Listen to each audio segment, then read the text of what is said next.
I have 3 short sponsor messages before we get into today's show. First, if you're a domain name investor, you have unique intellectual property needs, and you need an IP attorney that understands them, that follows the industry, and can help you navigate UDRP, copyright, and trademark laws. David Westlow of Wiley Ryan is the lawyer to call for internet legal issues. Second, if you have a great domain name and nothing to show when people visit, you're missing out on potential advertising revenue, leads, and partnership opportunities.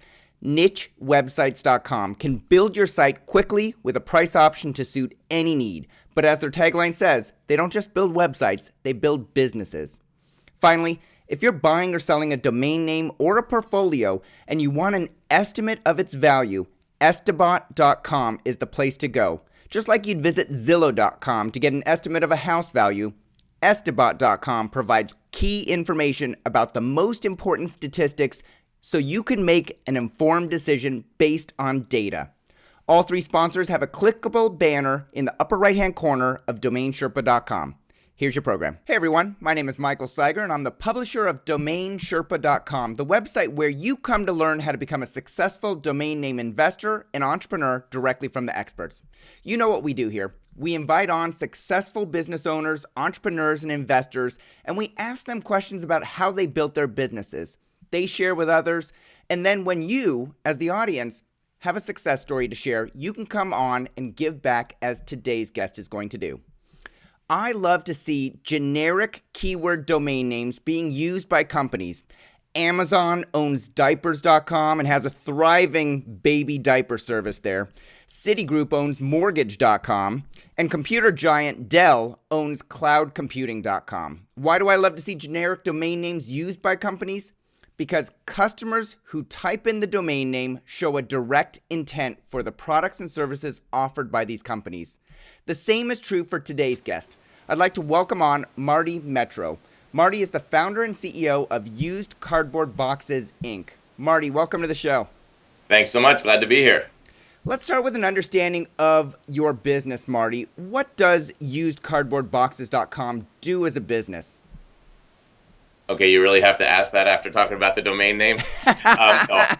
For the audience, it's a very simple concept with a very sophisticated back end. We buy and sell used cardboard boxes all over the country. We basically do it in a way that is probably not the way people think. We don't buy used boxes from people that have just moved in and have baby toys and slobber all over their boxes with magic marker writing all over it. We did. That's how we started our company almost 10 years ago. But today we work with Fortune 500 manufacturers as they unpack their supplies. We buy their boxes, and then we buy them for more than the recycling rate so that they make more money. We then turn around and inspect them, sort them, inventory them, and then sell them either to other companies or to people in the format of moving kits. So people don't get boxes that have been used by other people that are all torn and markings on them. They get boxes that were unpacked, usually by a robot in a Fortune 500 manufacturing facility. So no human hands have really even been inside this box. Gotcha. So some large manufacturer, like maybe Dell, who manufactures overseas, boxes up the stuff so they protect the product, ship them over here, unpack them in the U.S., are left with all these boxes, and what they normally do is recycle them, and they get some sort of value for recycling it because it has some worth, some monetary value, and you pay them a little bit more for that, and Correct. then you then turn around and sell them to somebody else. I guess you inspect them and you determine the ones that are good enough to sell. You sell for less than it would cost them to manufacture them. Yep. So that is the basic business model that makes it seem so simple. The complications are, I'll give you a good example. One of our big showcase clients is McCormick Spice. They're the largest spice manufacturer in the world. They make, anywhere you go in the world, you can pretty much guarantee that you can go to a local store. I was just in Panama, on an island in Panama, and I went to the local liquor store to get a bottle of vodka, and half the shelf was McCormick Spices. Wow. However, they don't make bottles and they don't make caps. They buy their bottles from a bottle manufacturer, a plastic manufacturer. They buy their caps from actually a different plastic cap manufacturer. So all those boxes come in every day, and they used to just crush them and sell them as scrap for a scrap rate.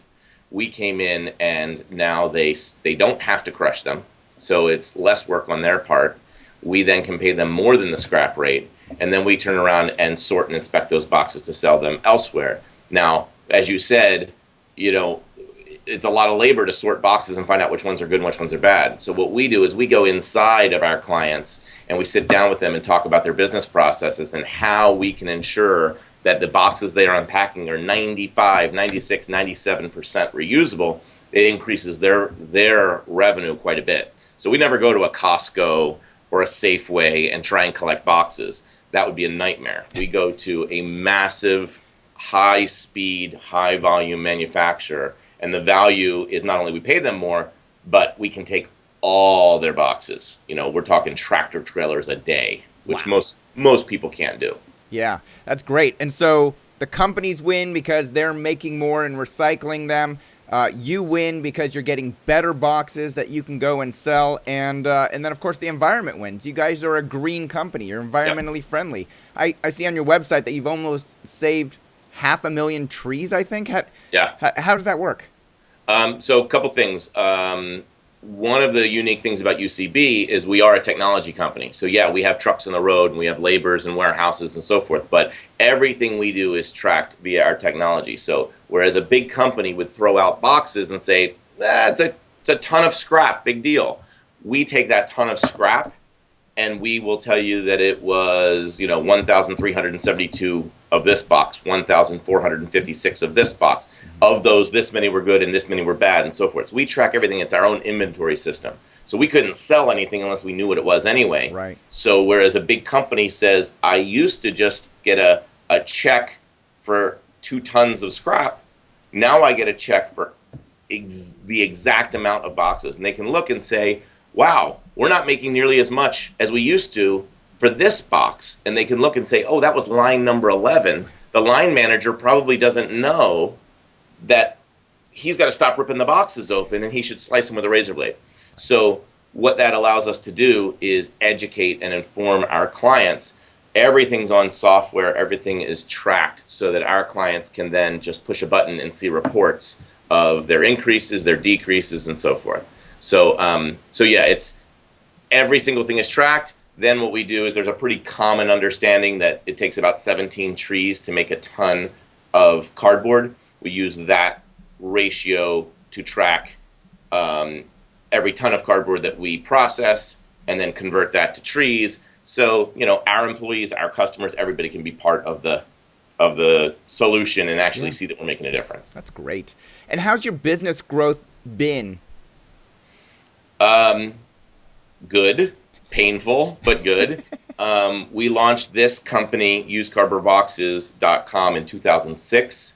Anybody can say they doubled their revenue because going from $10 to $20 is doubling your revenue. We did $1 million in revenue our first year. Wow. We've doubled multiple times since. So we're doing very well. So I read in, I think it might have been Entrepreneur.com that in 2011 you're just shy of $10 million. Is that number correct? Yeah, shy is a relative word, but yeah, we're still under that mark, but getting there very, very quickly. Awesome. So I want to go back in time to figure out how you got to where you are today. And I want to start with the year 2002. You started a business in Los Angeles called Boomerang Boxes. It was a retail store, if I understand correctly from my research.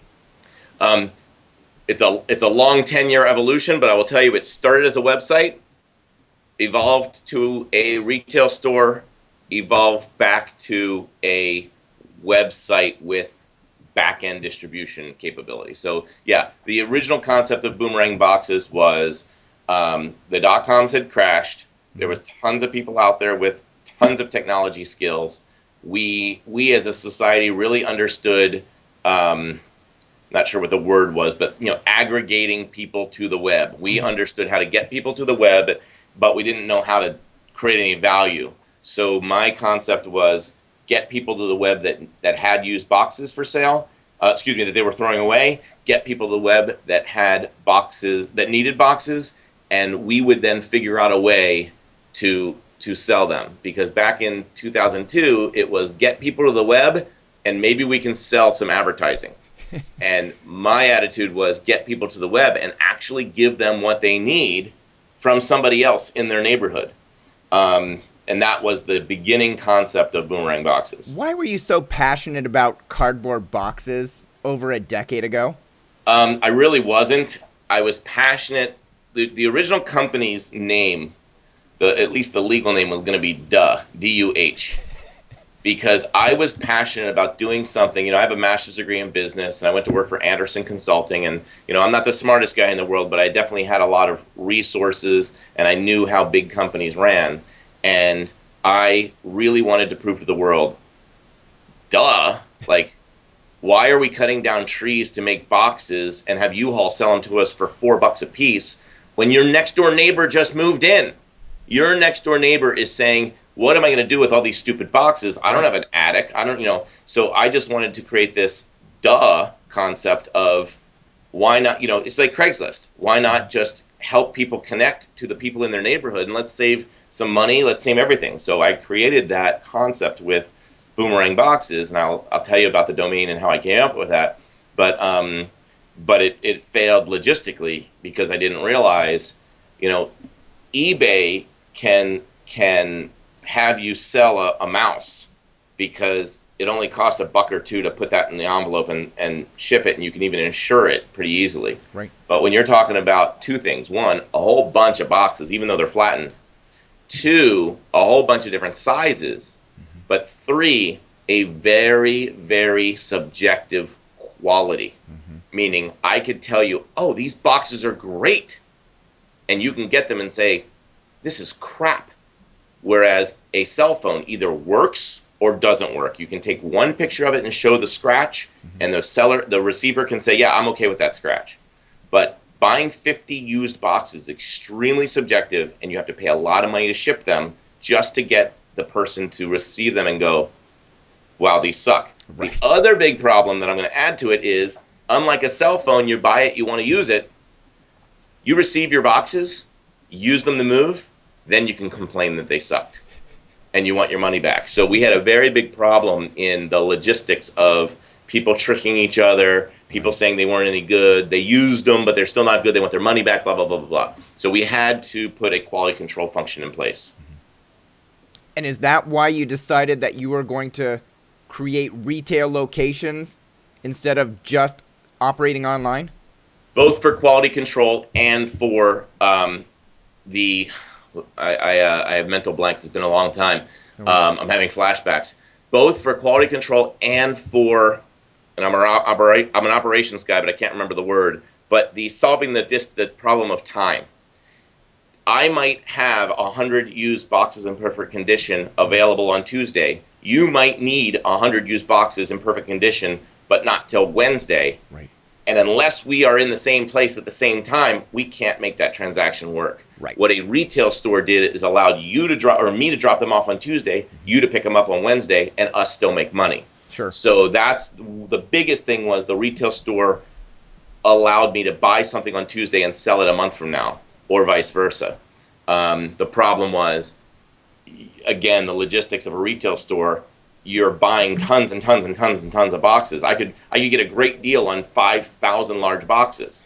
The next morning, somebody comes in and says, I need 5,000 small boxes. And I say, well, my store is full. I don't have any. And even if that person comes in and does buy 5,000 small boxes, wipes out the entire store, fantastic. The next day, my next customer comes in, what do they see? An empty store. And they say, what the hell did I drive over here for? So we had to stop the constraints of retail in a market where you have to buy low and sell high. You have to buy low whenever you can buy low, and you need to sell high whenever you can sell high. You can't be constrained by four walls. Right. That's why we have dozens of facilities across the country now. And so in some ways, the retail stores were useful because you were in a local market, you could run over and pick up the boxes, in some cases for free, and then you could sell them. So you got them free, and then you can sell them, but then you needed to store them, and people came in looking, and they couldn't find what they needed. What did your father think of the idea of creating multiple retail stores in the LA area? Well, to quote my father, when and I don't know that I've even talked to him about this in a long time, but my father's a very conservative CPA. He runs a CPA firm with his name on it, Metro. He's retired now, and my brother took over. But my brother and my father are both very conservative CPAs. They help people manage their money conservatively. Here I was, I graduated cum laude at University of Maryland. I went and got my MBA in information systems, and my dad was so proud. I went to work for Anderson Consulting, which at the time, Arthur Anderson was the largest consulting firm, the largest accounting firm in the world. And my father was very proud to go to his colleagues and say, "Oh yeah, my son just got a job with, Anderson," and everybody was happy. And one day I called him and said, "I'm quitting." Actually, I wasn't quitting Anderson. I was quitting another firm, and I said, I'm going to buy and sell used boxes. And I quote my dad saying, "You're going to have to sell a hell of a lot of used boxes to ever pay your rent." And that was a time when I was paying rent. I didn't own a house. I didn't own anything. And he was right. I had to sell a hell of a lot of boxes. 10 years later, we sell a hell of a lot of boxes, and we've got a pretty big payroll, and we pay rents all across the country. We've got huge facilities. So it was an issue of critical mass, and knock on wood, we got to it. Well, and Amazon had critical mass too. So you started that company in 2002, I think. You had multiple retail locations. By 2005, you actually shut down all 4 of those locations. Is that correct? Terminated everybody, sold everything, walked out on many leases in a very humbling way, and to be honest with you, we used to have cardboard boxes on the sidewalk in La Cienega Boulevard in LA, which is an extremely busy street. Yeah. We used to make pyramids of cardboard boxes and say, come buy used boxes. I'm going to get choked up because I am a very emotional person, but during the last days, our furniture was on the sidewalk, and it was, this desk chair that we bought at IKEA for $20, we'll give it to you for $5. This broken desk that somebody bumped into, the leg is gone, I'll give it to you for free because my landlord's going to charge me if I leave this place not swept clean. Right. So it was a pretty devastating concept. Everybody wanted, all their employees obviously needed to be paid, which I had to let everybody go because I couldn't pay them. We had a licensing deal in place where somebody had licensed the name to open their own store, and that, we couldn't even keep the website going. We couldn't do any advertising. It was absolutely the most humiliating experience of my life. So they licensed boomerangboxes.com or Boomerang Boxes for their own store. Correct. Gotcha. Correct. And so at that point in time, you just decided, we're not bringing in enough revenue. We don't have enough profits to pay for all of our expenses, and you decided it's just time to shut it down. It wasn't that easy. I was losing about $25,000 a month. Wow. And it got to the point where I had built this based on a hope and a dream. Mm-hmm. It was fueled by customers telling me how great I was, and customers telling me how great the concept is, and I was paying for that. It would have been cheaper for me to have a customer walk in. I should have just paid them a $20 bill and told them to leave.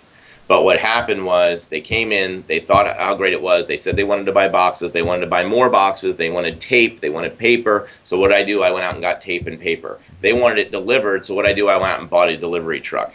They wanted delivered on Saturday, so I hired a guy to work on Saturday. And what happened is, in order to do that, I had to borrow money. So I borrowed $100,000 from Wells Fargo, and then another $100,000 from Bank of America. I don't know that I did anything deceptive, but the timing was such that I'm not sure that either bank knew they were both giving me $100,000. Maybe it was just during the time where it didn't matter. But then I went out and got credit cards galore, and I got 3 $35,000 credit cards. Wow. And before you knew it, because again, on paper, I was a big 6 consultant that used to make a lot of money. Right. then, and this was at a time where I guess banks were very liberal and lenient with their lending, but it very, very quickly, all $300,000 was spent, and I was getting the interest bills, interest statements, and I can't remember what it was. I can't do the math in my head, but it was like $7,000 or $8,000 in interest that I owed, and I realized that not only could I pay, I didn't have any money in the bank. It was gone. I had spent all my money, all my wife's money, all of our savings, everything, and here I was faced with a interest only payment that I couldn't even dream of paying. Yeah. Then when we mapped out, what if we borrowed more money? What if someone gave us what if someone bought equity in the company? We mapped it out, and the reality was, even if we turned it around today and brought in a turnaround specialist, which our company is worth nothing, but even if we did, the amount of time it would take to turn around and the success we would have to achieve still wouldn't pay off the compounding interest that we had accrued. Right. So the answer was, whatever I do, it's gotta stop the bleeding. We have to stop the bleeding today, and whatever I do has to be started on a fresh platform, not started at the bottom of a hole. Yeah. So that's why we shut everything down, and I unfortunately had to personally absorb all that. So when an entrepreneur hits a situation like that, they can either declare bankruptcy, they can try and renegotiate with all the lenders and knock it down either by the price or by the terms, so maybe it's smaller interest over longer periods, or those are really your options. Those are really the options, or maybe you can get mom or dad to fund it. So what path did you end up going down? Path number one was try to get everyone to renegotiate. I went out to other banks, other venture capital firms. The banks said, no, you're overextended. The venture capital firms either didn't even meet with me or met with me and laughed at me because they said, you're a smart guy. You built a business that failed. Why would we invest in you or that business? Like, you've just proven it doesn't work. What are we going to do? Hire a guy with an MBA with supply chain experience and see if he can fix it? You're that guy. But your pitch was that you just didn't hit the scale? Yeah. Because, Amazon lost money for years. Everybody knows that the first decade, I think, maybe of Amazon, they lost money just because they didn't have the scale. And to this day, I can't figure out how some of those big companies do it and why people invest in those. But the difference, I guess the biggest difference is VCs, the whole model of being a VC is I'll invest in 10 companies, 9 will fail, and I'm pretty sure of that, so I'm prepared to lose all my money. But as long as one of them does 10 times, right, then I'm going to make up. And it's kind of, half of it's to make money, half of it's just because of VCs, you're a VC because you like that type of living. Right. I think what happened with my business was a VC would say, I'll invest in 10 companies, 9 of them will fail, but as long as one of them makes 10 times, and they looked at my business and they go, as successful as this could be, is it really likely it could make 10 times the money? Mm-hmm. And they said, sure, he could probably sell millions of used boxes. Sure, he could probably, do something really great for our environment. But there's only so many people that are moving. Mm-hmm. It's not going to make that 10 times, it's not going to be a Google. It's not going to be a Facebook. It's not going to be an Amazon. And I think that's why they all said, great idea, kid, but it's just not something we can put our money behind. So that was the renegotiating. We tried. And then one VC firm said, I like the idea. Clearly, you're not doing it right. And I think they expected me to say, to be cocky and be a cocky entrepreneur and say, oh, yeah, I am. I just need more money. And I said to them, I know I'm not doing it right. If I thought I was doing it right, I wouldn't be here on my hands and knees asking for your help. And I think that showed them that I was humble and willing to step aside and take some direction. Right. And they made me a deal, and they taught me a very valuable lesson that you just mentioned. First thing to do when you find yourself in a hole, stop digging. Put the shovel down, get out of the hole. And it's still your hole, you still own it, but at least let's look at it from the outside. And they helped me do that. So we shut down that company. We did some planning for a couple months, and we launched a completely new separate entity, separate legal entity, separate everything on a different business model to take what we learned and do it right. And that's what we did in 2006. So in 2006, you secured from venture capital or seed money or somebody another an actual round of funding. How much was that funding? It was a combination of a personal investment from a VC that sparked a bunch of small angels. So it's kind of like a little angel syndicate, and it was just $300,000. Nice. And the deal with the VC was, your company is gone. Boomerang Boxes is gone. Never to be seen again, and Marty is in hundreds of thousands of dollars of personal debt and doesn't even have a job. We're not going to bail you out. That's not what we do. However, if we are to start a new entity and we can raise $300,000 to put in the pool to at least build a website, do some planning, hire some good people, then we want in, and we want X percentage of the company. So I said, hey, I got nothing to lose. Sure. You're going to give me experience. And if we can't raise $300,000, I'm no worse off than I am today. Right. So we did that, and we actually very quickly raised $300,000, put a business model together, tested out the new model. It worked. And less than 12 months later, we went back to the investors and said, we did it.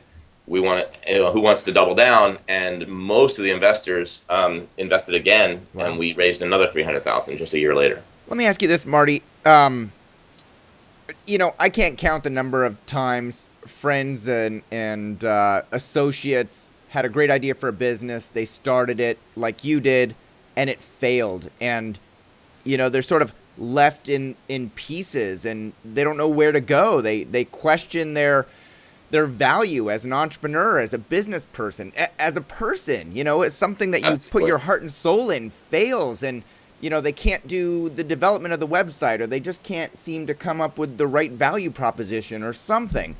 Right. How did you get past it? How did you say, what I've done online, what I've done at retail locations has failed, but I'm going to go to VCs and try and get some more money? That is a phenomenal question. I don't know that I have an answer, but I will tell you this. If you're an entrepreneur and you tried something and it worked and you got rich, fantastic, good for you.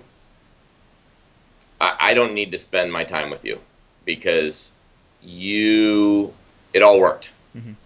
If you're an entrepreneur and you tried something that failed and you tried again, that's an interesting conversation for me. I want to know what happened and how it happened, because that's the real story and the real character. And I think that you'll find that anybody who started a business and failed, or started a business and it wasn't easy, or put their house on the line, or put their wife on the line, or put their everything on the line, which I did all, and either made it work or still didn't make it work. This is going to sound bad, but it's true. There is some degree of insanity in that person, and there needs to be.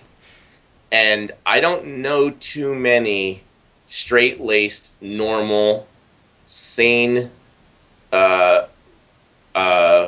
solid-thinking people that can try to do something that's never been done before, put their money down, and try it, see it fail, and then say, screw it, let me try it again a different way. I know some friends who are stunt car drivers and stunt men. Do you know any successful stuntmen that haven't broken all their bones? No. I mean, I got a good friend who, he can tell you stories and stories and stories about how many bones he's broken. And what are you doing this weekend? Oh, I'm climbing Pikes Peak on a motorcycle, trying to beat the world record. And I think it's the same thing with an entrepreneur. If they're like, well, I wrote this business plan, I got some funding, and I built the website, and now I'm a zillionaire. That's a lot of luck. And it doesn't tell the whole story. And it doesn't. Because they probably worked their butt off, and they probably had a lot of failures, and that's specifically why I wanted to bring you on here, Marty. Yeah, and we're going to talk about the domain names and marketing and all that sort of stuff, but the fact that you failed twice and then came back with a modified business opportunity, that's the insight that I want to get to, because I think, just like you said earlier, 9 out of 10 businesses fail. What's going to cause those 9 people to come back and try it again? I do a lot of public speaking, and one of the things I say is we all know 9 out of 10 businesses fail. Replicating what the one guy did to succeed is not going to make you succeed. He or she had a different business, different time, different circumstances, different luck, different everything. So I actually am toying around with a book because of all the public speaking I do, but one of the big chapters of the book is you can't replicate success. So don't even try it. What you can do is avoid failure. And guess what? There's a lot of material out there to help you avoid failure. So when people go out and pitch to VCs and they go, well, we're kind of like a Google, but kind of like a Facebook, but kind of like an Amazon, and we're going to take the best of all three and put them together, most likely they're going to fail because they're looking at the wrong things. They're looking at how do I copy success? And if you could copy success, and if you could do it in any way, shape, or form, I have the answer. Do what Warren Buffett does for a month. If you can copy success, just do what Warren Buffett does for a month, and you can retire. Right? Right. He makes more money in a month than most people need for the rest of their lives. Right. So the reality is you can't copy success, but what you can do is learn from other people's failure and try to avoid it. Yep. All right. So 2006, you secured your $300,000 in capital, and was one of your first orders of business to acquire a domain name? We actually already had. So the beginning of the end of Boomerang Boxes was, and I don't take much credit for what we do at UCB. I have an amazing team that I work with, and everybody here is smarter than me, so which is not hard to do. But I think the one thing I do is try and find people that are smarter than me and better than me to do most of the stuff at UCB. But I will say this is one of the things that I kind of take credit for. I came up with the name Boomerang Boxes. Mm-hmm.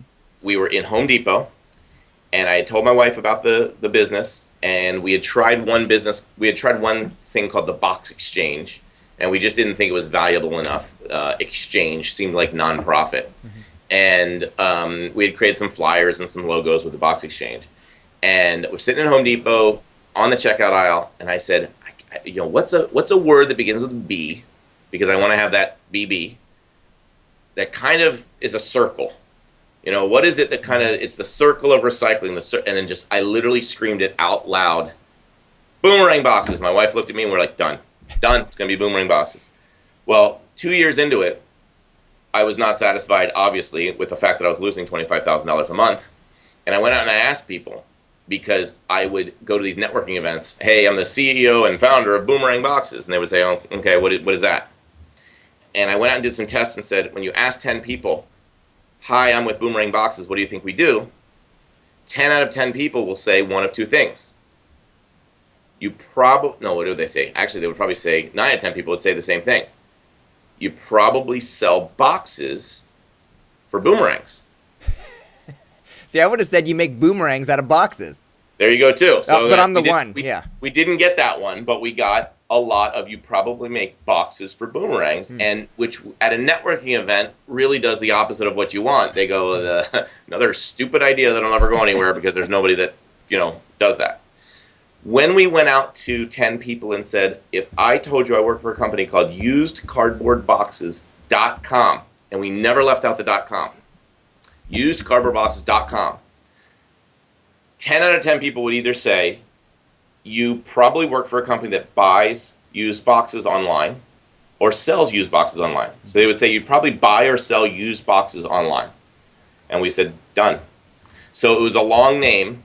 In our industry, like if you go to a real big manufacturing company and you say, do you have cardboard? They would say, no, we have corrugated. Mm-hmm. So in the industry, they call it corrugated. And I got a lot of people laughing at me in the industry, like big, guys that worked for International Paper. They would say, you're just showing how little you know, because we don't call it cardboard, we call it corrugated. And I said, yeah, but go ask the woman who's about to move her house and has 3 kids running around her house, and she needs a quick, easy way to get boxes for moving. She doesn't go online and look for corrugated. Right. She goes online and looks for cardboard boxes.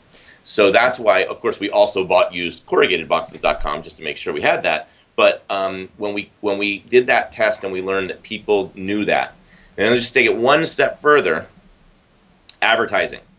What was my advertising at Boomerang Boxes? The message was, need boxes, or it was like moving question mark, need boxes question mark, boomerangboxes.com, 888 boxes 88, used cardboard boxes for half the price of new. Mm-hmm.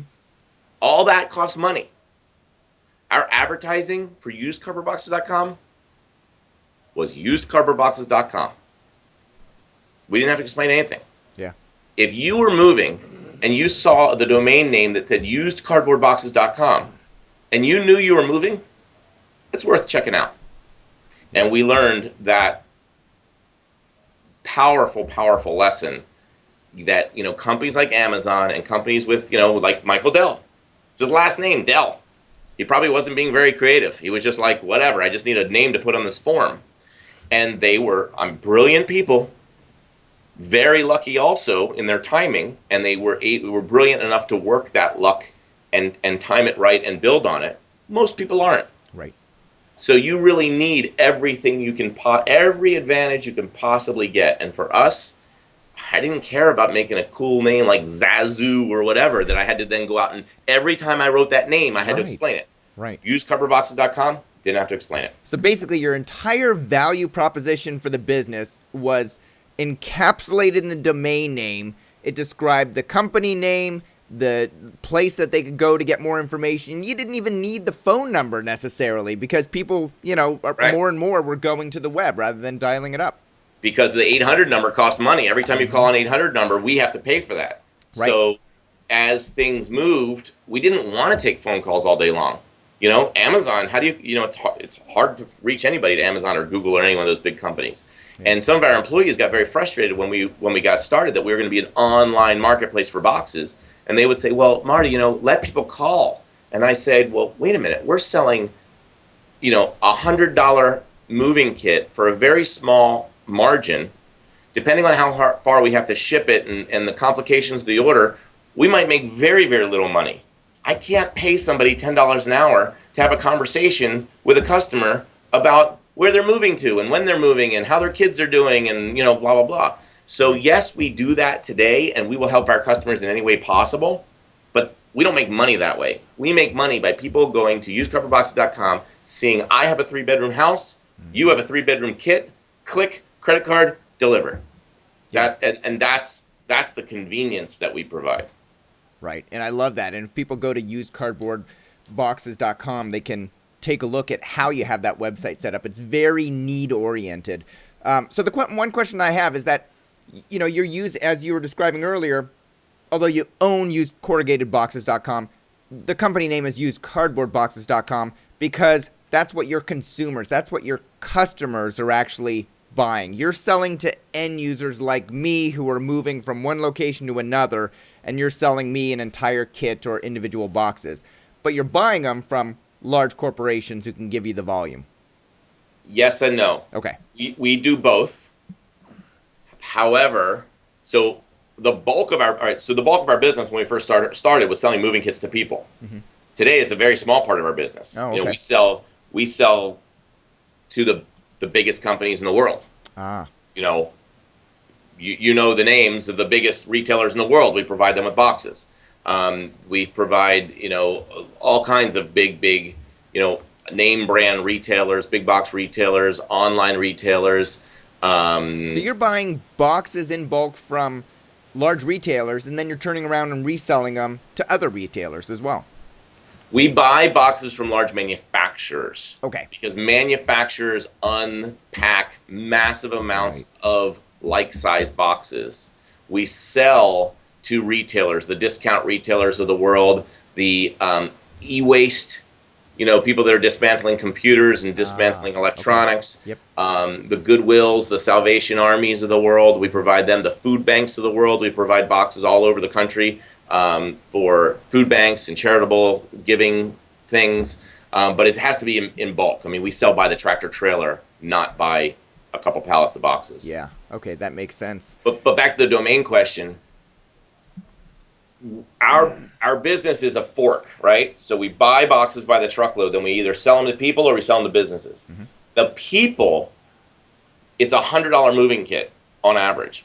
We need them to be able to go online, put in what they need, find our website, click, put their credit card in, and we deliver. We do that. We sell hundreds of moving kits every single day. No human interaction at all. You're not going to do that with Walmart. Right. Walmart's not going to go online, type in used corrugated or used cardboard, click, order, send.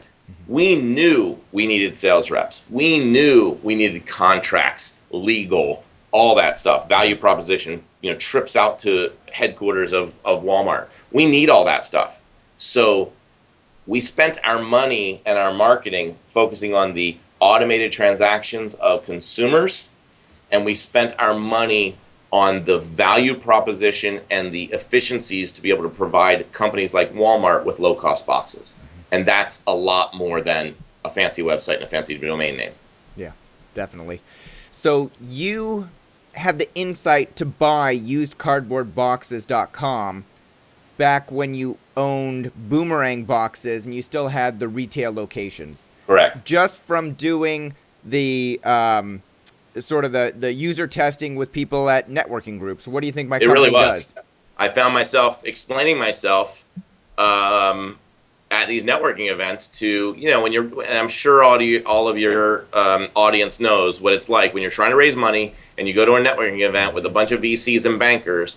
They're all, wearing their suits and think that they're so, high and mighty. And if you can't describe what you do in a sentence or two, you find yourself saying, well, it's called Boomerang Boxes. We have retail stores, but we also do this, and we buy boxes from here, and we also do this, and we do that, and they're just not even interested. And to be able to walk into those events and say, yeah, I'm the CEO of usedcardboardboxes.com, you almost get the same results from everyone. They go, how does that work?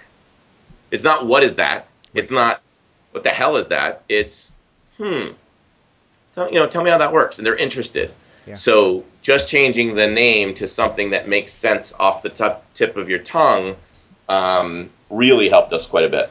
So you bought the domain name. Did you buy it from somebody else, or did you hand register it? You were the first person to register it. Yeah, there wasn't a huge marketplace for usedcardboardboxes.com. Used Boxes was already purchased, and we've tried to buy it a couple times, but the guy's not interested. And have all your audience go look at it.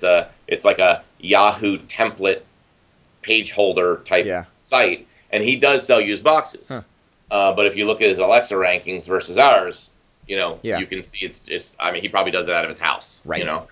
Right. So you hand registered it, but then you didn't use it at all. And so or did you? I don't remember. I don't remember like a flicking the switch. I think we bought it and maybe tested it to have it test to see if it made a difference. But I think, I'm guessing if I recall this correctly, we bought it to test it, and as we were testing it, our company was losing money left and right, and it didn't matter. Yeah. So I held on to it, obviously, because it only cost me $9 or whatever it was back then. Right. But it wasn't something that we were going to say, oh, this is going to change our business. Then when we sat down to build the new business, we wanted to, shed the name Boomerang Boxes, which we still own because the new company bought it from the old company, but that's about all they bought.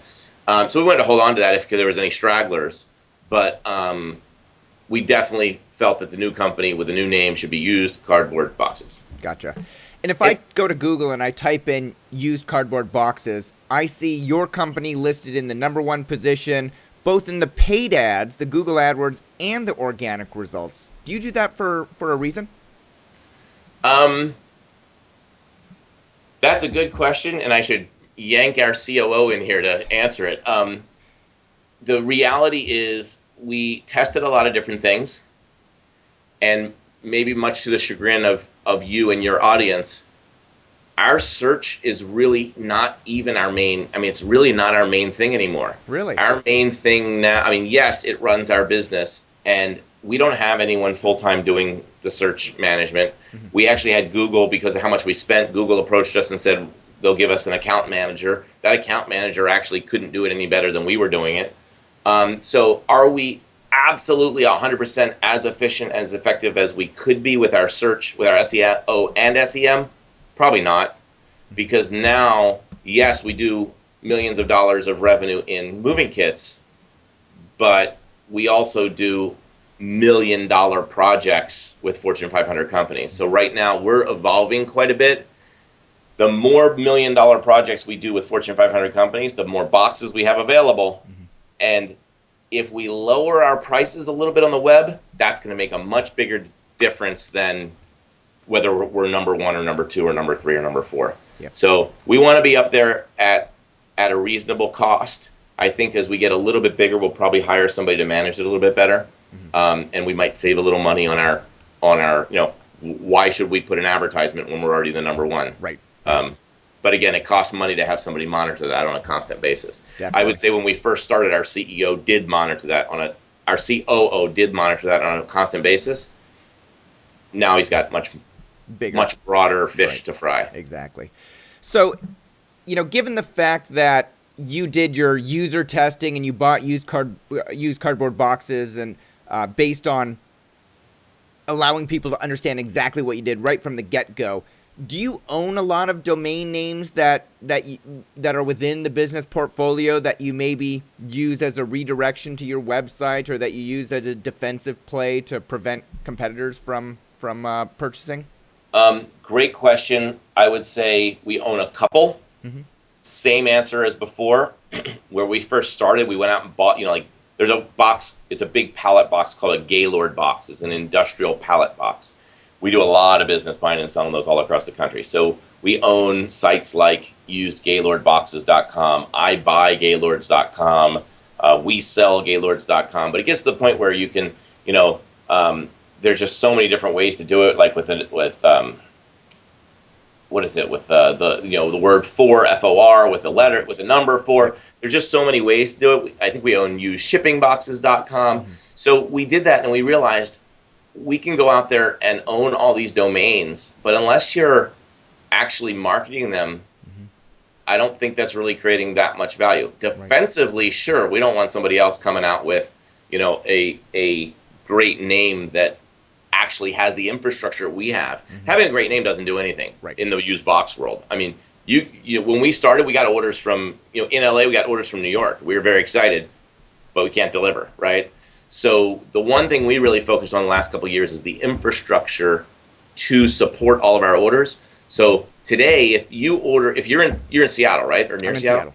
If you order today, you're going to get your boxes tomorrow, I believe. We guarantee 2 days. Wow. But if you're in Miami, you're also going to get your boxes tomorrow. And if you're in New York, you're going to get your boxes tomorrow. In Dallas, you're going to get your boxes tomorrow. We guarantee 2 business days anywhere in the country because we built the infrastructure across the country. So if somebody comes out and builds a website that says, cheap used moving boxes or whatever, and they get lots of hits, they're really going to disappoint their customers because they may be cheap, but now they're going to take 7 days to deliver, or they're going to be too cheap and they take 7 days to deliver plus a shipping fee. So our real focus was infrastructure. That was the biggest defensive move. Yeah, we probably own about 10 or 12 other domains, but all of them just go right into. But it's like Amazon. It's hard to compete with Amazon when they're buying in mass quantities and they've got distribution centers in almost every state. And it sounds like you're heading right down that same route. That's what we're trying to do. I mean, there's a lot of small companies that do what we do. There's used boxes in Atlanta, and there's a guy that buys and sells used boxes and probably knows every small business and medium-sized business in Atlanta. Right. What our compelling argument is, and we don't work with Coca-Cola, but if that guy was buying and selling boxes within the Coca-Cola infrastructure in Atlanta, and we came in and said, we want to do work with you, and they were to say, oh, we already have a local guy, my first response would be, but we can service every single one of your ballers across the country. Right. And you can either have 25 different companies that buy and sell boxes and 25 different set of reports and 25 different checks, or you can have one. And usually when we go after companies like that, that's one of their big value propositions. So, so yes, our infrastructure is incredibly important to us. And, I guess if you don't mind, I want to go back to something else you said about the 9 out of 10 businesses that fail, and how do you pick yourself up? And when you ask yourself, why did this happen? I have this thing about the 4 things it takes to be successful. And these 4 things go in reverse order of complexity, but straight order of importance. So the idea, the incredible idea, that's easy, and it's worthless. Ideas are absolutely worthless. You know, I'm going to put a man on Pluto. Great idea. How? Right? So ideas are useless. Actually executing the idea, that's much harder and much more valuable. But just because I can buy a used box, and then turn around and sell it, maybe even for more than I bought it for, that's harder. But unless you can do it profitably, and not just buying it at 10, buying it at 5 and selling it for 10, it's buying it at 5, selling it for 10, and paying your own salary, paying your office, your insurance, your rent, and so forth. So ideas easy, executing a little bit harder, executing profitably much, much harder. But then the last one is the most important one, executing at a profitable cash flow. So just because you can buy 1,000 boxes at $5 and sell them at $10 and pay your rent and pay your salary and pay your warehouse, that's all great. Now, how do you buy the next 1,000 boxes?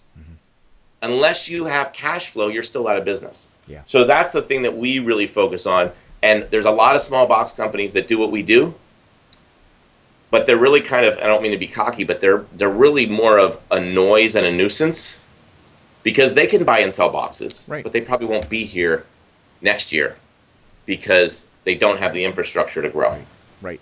And that's really, you know, if I have to go back and boil this down, Marty, from your original .com failure to your retail stores failure to your success today, it's the fact that you're now executing with a platform. You have a technology that runs your company, that allows you to manage everything, that allows you to manage large customers, that gives you consistency across all your operations. That's the difference between before and now. Is that correct? Absolutely. And I joke, our COO and one of my closest friends in the world is, his last name is Krasnow. And we call it the Krasnowskian way of thinking. And he's what he did was and he was with the VC firm. He actually left the VC firm to join UCB, which is the best thing that's ever happened to us. He came and looked at what we were doing and saying, okay, Marty, you just got an order for 10 smalls, 5 mediums, 2 larges, and a roll of tape. Great. You can go back in the warehouse and pick those things. You know, I knew picking and packing and all that stuff. And he said, okay, now you got 10 orders. Okay, I can do that times 10. I can do that too. He's like, but what does 100 orders look like? And success, quote success, scared me because it didn't look like the same thing. Now I needed more people, more boxes, and guess what? A bigger warehouse and a bigger truck. So now we could grow, but we couldn't scale. If you go from selling 10 boxes to selling 100, but you also go from 1 employee to 10, that's not scaling, right? Right. So what he did is designed a national infrastructure. And, you know, we tell this story over and over again. Our first day at Used Cardboard Box, we opened up the site on Friday. And on Monday, we sold 16 moving kits that actually went out. So the first day, we were out in Montebello, California. We had a little warehouse. And UPS, we'd all set everything up in advance. UPS came to pick up our kits. And we loaded 16 kits. We took pictures of them. We sent them to our investors and said, look, first 16 kits are going out the door. Fast forward, I think the middle of the summer next year, everyone knows what a UPS truck looks like, right? So a quintessential UPS truck, they would back up in Los Angeles. The one guy would get out and he would take the 16 boxes, put it on his truck. Well, later it became 2 trucks that he would have to send. So he would pick up, and then he would come back later in the day and pick up the other one. Well, fast forward to the middle of the summer next year, our facility in New York would bring a UPS tractor trailer. And they would back the tractor trailer up into the dock, and we would forklift full pallets of kits all onto the truck. And that was what we call the Krasnowskian way of thinking, because it didn't change my day at all. I didn't have me running around faster. It didn't have me loading more trucks. It had me still sitting at my desk working on marketing and working on branding and working on building the company. Awesome. All right, I've got two final questions for you, Marty. Sure. One has to do with my wife. She recently went online and made a purchase. She couldn't remember where she did it, but there was an option in the purchase process to use a used box instead of a brand new box. Have you run across that before? Is that a growing trend? It is something that we've been advocating for years, and you better make your wife remember who that was, because I'd really like to know. It's something that's very, very, very, very, very difficult. Yeah. I'm guessing it was either a very small company or a very, very large company, because the assumed liability is great. So if I'm Sony and I'm selling you a stereo, and you say, "Oh, well, you want to save a buck and get it in a used box," and the person calls back and says, "Your stereo's broken, I want another one," that's a big liability for Sony. The reality is our boxes are just as strong as any other box. It has to do with what you pack in it and how you pack it. And it goes through your QA process. So if Sony was buying them from you and then using them as a used within their buy process to help people feel better about the purchase and the environment and all that sort of stuff, there's really not much There's downside. no difference. Yeah. There is no difference. And in a lot of ways, our boxes are stronger. A lot of times when you buy a moving box, it's below. So some of them are 29 ECT, which means edge crush test, the amount of pressure you put on the edge. Our boxes are 32 or above. We wouldn't even think about something smaller than that. So our boxes, generally, because they come from corporate industrial manufacturing areas, are generally incredibly consistent, incredibly good quality, have never been opened and closed like a normal used box. But yes, I do see that as a future. It's one of our things we envision. Right now, the bulk of our business is exactly that. Between two big manufacturers, we are not currently pushing it to consumers because, again, it's a liability. It's not a liability. It's a perceived liability. And every Sally Smith who has a problem or a perceived problem with a box causes a huge amount of distraction to our business. Right. Whereas when we're selling to a Walmart, it's a truckload of 100,000 boxes. If for some reason 3 boxes have a problem, then we credit them. Done. Right. We don't skip a beat. They don't skip a beat. Right. In general, our boxes, everything going out to a big company is hand inspected, and certain clients, depending on what they want, they're double inspected by 2 different people, and our initials are put on the pallet. Gotcha. So we actually have it's like underwear inspection. This is inspected by number 32. We actually put the guy's initials on the pallet that they inspected, and that's how they get compensated. Yeah. All right. And here's the last question, Marty, and it has to do with getting past the points of failure. You had the online business, you had the retail locations, you were losing money every month, you were dipping into your savings and your retirement, and then you went to the VCs and you said, "We want to do this again. We got bigger ideas. We need your help." They're like, "Okay, we think it's a great idea. We need to make it scalable. We're going to put in Krasnowski." Is that his name? Krasnow. Krasnow. He's been called worse. I'm gonna go get his name, make sure it's correct for the interview tag. Okay. But so here's my question: how do you fund failure when you're losing money day in and day out? How do you? And even if you have a better idea for how to do it differently in the future, how do you fund it? What do you recommend to other people to get past those days? Do you recommend going out and getting another job and then doing this on the side, or how did you get past it? Phenomenal question. Couple different answers that I have. Number 1, don't fund failure. Okay? So if you're failing, if you're digging a hole, first thing to do is stop digging, right? Number 2, the best VC any entrepreneur will ever have, the best financially, the best emotionally, the best everything, is your current job.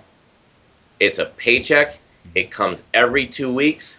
If you wake up in the morning and don't do a darn thing for your employer, and you spend the whole day thinking about your new entrepreneurial venture, guess what? You still get the paycheck, right? Whereas a VC immediately takes equity, a bank immediately charges interest. And if you don't do any work for your business because you want to put it off for a week, guess what? They still have your equity. They still are charging interest. So when people say, I'm going to quit my job to start a business, I scream, no. You want to be VC funded? You are. You're VC funded right now. Start your business nights, weekends, lunch hours, and so forth. And if somebody tells me, oh my God, I couldn't focus. With my job, what I have right now, there's no way I could focus on starting a new business. I tell them, guess what? You just said a mouthful. If you really think that you can't focus on building a new business, wait till you're actually building a new business. Yeah. So, and I'll use my hands here. If you've got a paycheck coming in and you have entrepreneurial expenses, I'm using my hands kind of upside down. This is your money. Your expenses are taking your money away. Every paycheck pumps it back up, pumps it back up, pumps it back up. Once you quit your job, your money just goes down. Down, down, down, down, down, down, down. And even if you get a big profitable sale, even if you get a big customer, your money's still going down, down, down, down, down. We're 6, 7 some years into this, our money still goes down, down, down, down, down. And we have to manage it very, very carefully. So the best VC in the world is your current job. And people try to justify it by saying, well, I got fired, but now's a perfect time to start my own business. No, it's not. If you get fired, go get another job. Maybe one that you don't care about so much. And then start your business because you have that built-in funding.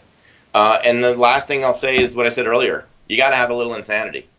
If you don't have a little insanity and you think, well, I have a job right now where I get paid X, but I'm going to quit. On Monday, I'm going to work on a business plan. And then I'm going to start selling widgets, and then I'm going to make money again. You'll be one of those 9 out of 10. If you have a job now, and you go home, and you eat your top ramen because you're saving money for your business, and you work all through the night until you fall asleep with your keyboard making indentations on your face, and you wake up in the morning completely late for your day job, and you go to your day job, but immediately when you get to your day job, you tell people that you have to run out to do an errand, and you sneak behind someone else's office and you start working your plan again. You start doing that for a while, you kind of have what it takes to get out there on your own. But man, I can't tell you how many people say, I just need to get rid of my job so I can focus on my new venture. Very rarely will that work. Yeah. All right, great advice. If you have a question for Marty, please post it in the comments below the video, and we'll ask Marty to come back and answer as many as he can. Marty, If somebody wants to connect with you, if they want to send you an email and say thank you for coming on the show and sharing your insights about domains and about business, what's the best way they can do that? If they want to send money, it's Marty Metro at usedcardboardboxes.com. I won't spell it because that's all about knowing your domains, but you have to know how to spell usedcardboardboxes.com. That's it. That's my email. I check it all day long. I do a lot of public speaking, and all that information is all on Marty Metro it's just martymetro.com. All right. But people call me all the time, and potential employees, oh, I didn't know how to reach you, I didn't know how to find you, blah blah blah. Well, trust me, we're the #1 hit for used cardboard boxes. We're the #1 hit for Marty Metro. It's really hard to not be able to find us. That's how to get you. And if somebody's moving and they want to buy a pack of boxes and everything that they need in order to move a 1-bedroom, 2-bedroom, 3-bedroom, you name it, you can find everything you need on usedcardboardboxes.com. Absolutely. Awesome. Thanks so much. Marty Metro, founder and CEO of usedcardboardboxes.com. Thanks for coming on the show, sharing your knowledge, and thanks for being a domain Sherpa. Thanks for having me. Thank you all for watching. We'll see you next time.